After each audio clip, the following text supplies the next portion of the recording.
इन छिपकलियों के बारे में वैसे शायद आप ना जानते हों, लेकिन इनसे बनने वाले तथा कथित तेल के बारे में कभी ना कभी आपने जरूर सुना होगा।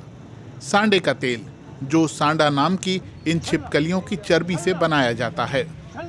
पाकिस्तान के रावलपिंडी शहर में अपनी दुकान सजाए बैठे यासिर अली लंबे समय से सांडे का तेल बेच रहे हैं। उनका दावा है कि ये तेल पुरुषों की यौन कमजोरियों को दूर कर देता है। पाकिस्तान ही नहीं, भारत में भी सांडे के तेल को लेकर ऐसे ही दावे किए जाते हैं। जो भाई कहते हैं ना, मेरी रगों में कमज़ोरी है, मेरा नफस कमज़ोर रहता है, शियारी लेट आती है, ये नफस की कमज़ोरी के लिए सोना है। ये बेताज बादशाह है, समझ गए हो? ये बना ही दर्दों के लिए है और मर्दों के लिए। ये छोटी बड़ी शीशी का फ़र्क होता है, कोई गरीब होता है, कोई अमीर होता है, अपने वसाइल के मुताबिक तेल खरीदने आते हैं। डॉक्टर सांडे के तेल की ऐसी किसी खूबी को नहीं मानते, फिर भी यासिर अली का दावा है कि यौन कमजोरी दूर करने के अलावा ये तेल जोड़ों के दर्द, कमर के दर्द और बाल झड़ने में भी फायदेमंद है। वो कहते हैं कि पाकिस्तान ही नहीं बल्कि सऊदी अरब, दुबई, शारजा, मलेशिया और कई अफ्रीकी देशों में उनके नियमित ग्राहक हैं। ये लोग राजधानी इस्लामाबाद से दक्षिण में 20 किलोमीटर दूर सांडा पकड़ने के लिए जाल बिछा रहे हैं। सांडा छिपकलियां 60 सेंटीमीटर तक लंबी हो सकती हैं और पाकिस्तान में इन्हें पंजाब और सिंध प्रांत के मैदानी इलाकों से पकड़ा जाता है। शिकारी उनके बिलों के आसपास फंदा लगा देते हैं। जैसे ही ये छिपकलियां धूप सेकने बाहर निकलती हैं, फंदे में फंस जाती हैं।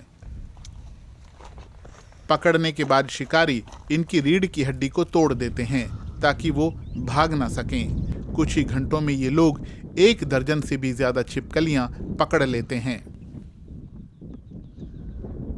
इसको फिर फाई लगाते हैं, इसको हम फाई लगा के हम छुप जाते हैं, ये फिर फंस जाता है। हम इसकी खुदाई करते हैं, फिर इसको बाहर निकालते हैं।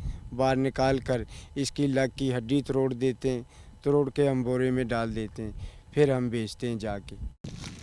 सांडे का शिकार करने वाले मोहम्मद नासिर कहते हैं कि कभी कभी उन्हें अफसोस भी होता है कि उनकी वजह से ये बेजुबान जीव आज़ादी से अपने बसेरों में नहीं रह सकते, लेकिन वो ये भी कहते हैं कि उन्हें इसके अलावा और कोई काम नहीं आता। हमारे ना जो दादा परदादा है ना, हमारे जो बड़े हैं वो ये काम करते आ रहे हैं। अब हम उनकी नस्ल हैं तो हमने भी अब यही काम शुरू किया। ये हमारा है ख़ानदानी काम, इसके से अलावा ना हमारा और कोई काम रोज़गार नहीं है। हमारे ये बच्चों की रोज़ी रोटी है। शिकारियों का धंधा भी बढ़िया चल रहा है और सांडे का तेल बेचने वालों का भी, लेकिन इसकी वजह से ये छिपकलियां अस्तित्व का संकट झेल रही हैं, जिन्हें IUCN ने जोखिम में पड़ी प्रजातियों की श्रेणी में रखा है।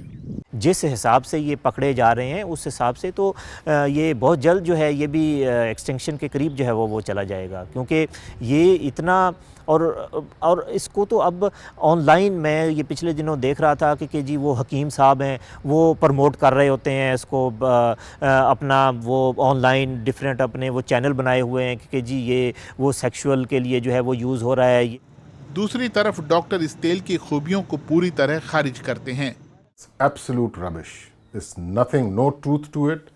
There is no evidence, there is no research, there's nothing whatsoever which indicates or proves that this could be helpful. ये खामखा का it's very unfortunate, very लोगों को पागल बनाया हुआ है। लेकिन यासिर अली के पास लोगों का मजमा लगा ही रहता है। तेल को इस्तेमाल करने वालों की राय मिली जुली है। कोई फायदा होने की बात कहता है तो कोई कहता है इससे नुकसान हुआ।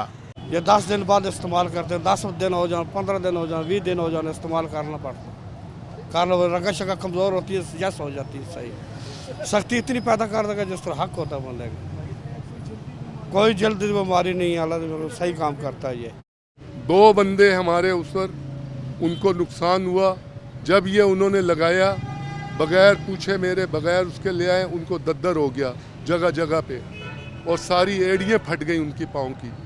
तो इसका रिएक्शन नहीं था और क्या था। यासिर अली कहते हैं कि वन्य जीव संरक्षण अधिकारियों ने उन्हें बहुत बार गिरफ्तार भी किया है, लेकिन वो हर बार 10,000 रुपये से भी कम का जुर्माना भरकर छूट जाते हैं और फिर सांडे का तेल बेचना शुरू कर देते हैं।